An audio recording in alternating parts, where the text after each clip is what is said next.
इस टॉपिक की जो बेसिक एक्सप्लेनेशन है that I have already given in this topic effect of temperature on resistance. So if you want to go through that explanation please watch this lecture effect of temperature on resistance. The basic explanation is given here.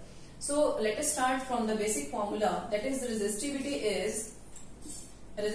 rho is equal to m by n e square tau. ये relation हम पहले prove कर चुके हैं, जहां पर m जो है it is mass of electron, n जो है हमारा नंबर डेंसिटी रहता है इलेक्ट्रॉन्स का, it is number density of electrons, e it is charge of electron, and tau is the relaxation time.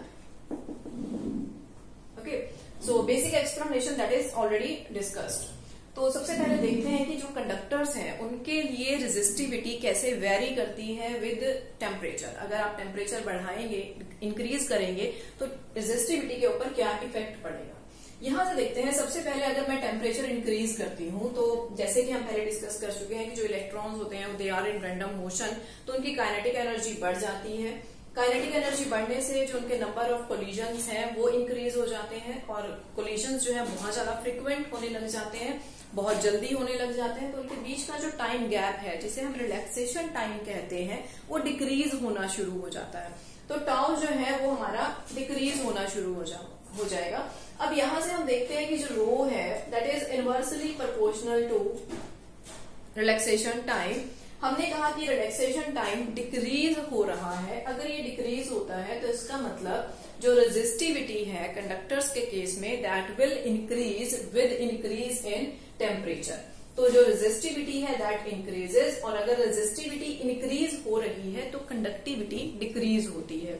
तो यहाँ हम ये भी कह सकते हैं कि अगर आप कंडक्टर्स को हाई टेम्परेचर पर अगर आप उनको हीट अप कर देते हैं then they lose their property of conductivity. Okay, तो कंडक्टिविटी जो है वो डिक्रीज हो जाएगी. Next is the case for semiconductors. Semiconductors के केस में यहाँ पर हमारे पास दो फैक्टर हैं. एक तो है जो रो है, मैं यहाँ लिख देती हूँ. रो जो है it is inversely proportional to n, you can say, and inversely proportional to n. n जो है हमारी नंबर डेंसिटी है, and simultaneously it is inversely proportional to tau also. दो फैक्टर के ऊपर डिपेंडेंट है. एक है n जो नंबर डेंसिटी है और दूसरा है रिलैक्सेशन टाइम. देखिए सेमीकंडक्टर्स का केस जो है वो कंडक्टर से काफी डिफरेंट है. सेमीकंडक्टर्स में कुछ इस तरह से दो बैंड होते हैं. एक को कहा जाता है वैलेंस बैंड और एक को कहा जाता है कंडक्शन बैंड. सेमीकंडक्टर्स के बीच में यहाँ पर जो ये गैप होता है इसे हम एनर्जी गैप कहते हैं. ये गैप इतना ज्यादा नहीं होता कि इलेक्ट्रॉन्स जो है उसको अगर थोड़ा सा उनको एनर्जी दे दी जाए, उनको थोड़ा सा हीटअप कर दिया जाए, ठीक है, उनकी काइनेटिक एनर्जी बढ़ा दी जाए, then they easily cross this gap and वो कंडक्शन बैंड में इजिली जो है पहुंच जाते हैं. तो सेमीकंडक्टर्स में क्या होता है, जब हम टेम्परेचर इंक्रीज करते हैं तो इलेक्ट्रॉन्स जो वैलेंस बैंड में प्रेजेंट होते हैं they can easily go to the conduction band. तो यहाँ पर जो n है टेम्परेचर बढ़ाने के साथ साथ जो n है वो बढ़ना शुरू हो जाता है. n में जो इंक्रीज होगा वो बहुत ज्यादा होगा.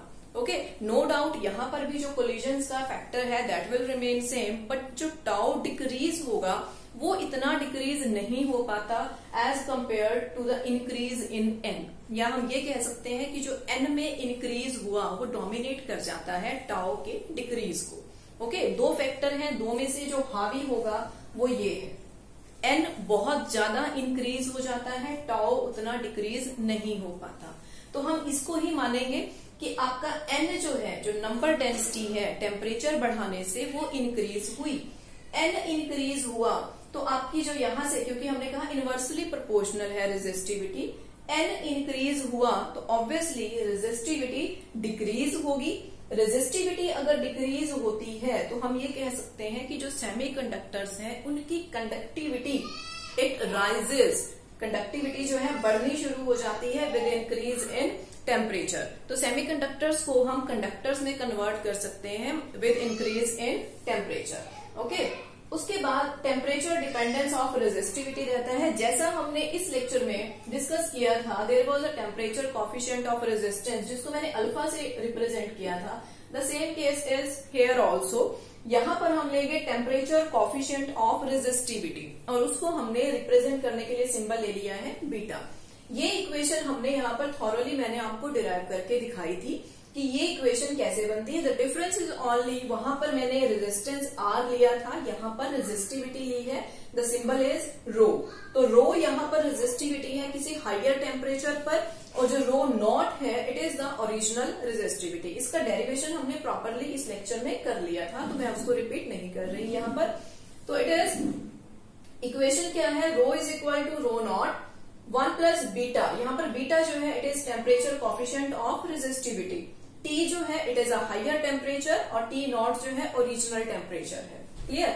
तो यहां से बीटा अगर मैं निकाल लेती हूँ, बीटा की वैल्यू आ जाती है rho minus rho naught into T minus T naught. So this is the expression for beta, temperature coefficient of resistivity in case of this case. Okay, now the question comes कि beta किस case में positive होगा और किस case में negative होगा, जैसे हमने रेजिस्टेंस के लिए अल्फा को डिस्कस किया था। तो देखिए, जैसा हमने कहा कि कंडक्टर्स के केस में रेजिस्टिविटी टेम्परेचर के साथ साथ इंक्रीज हो रही है, तो यहां से मैं इस एक्सप्रेशन से कह सकती हूँ कि कंडक्टर्स के केस में रो जो है it is greater than rho naught, original से हायर टेम्परेचर पे जो रेजिस्टिविटी है वो ज्यादा है। तो बीटा जो है हमारा कंडक्टर्स के केस में it will definitely be positive. But semiconductor के केस में हमने कहा कि रेजिस्टिविटी टेम्परेचर बढ़ाने के साथ साथ डिक्रीज होती है, रेजिस्टिविटी डिक्रीज होती है, तो यानी कि जो रो है it will be less than rho naught. जो हमारी हायर टेम्परेचर पे रेजिस्टिविटी है वो ओरिजिनल से कम है तो इस केस में बीटा जो है इट विल बी नेगेटिव।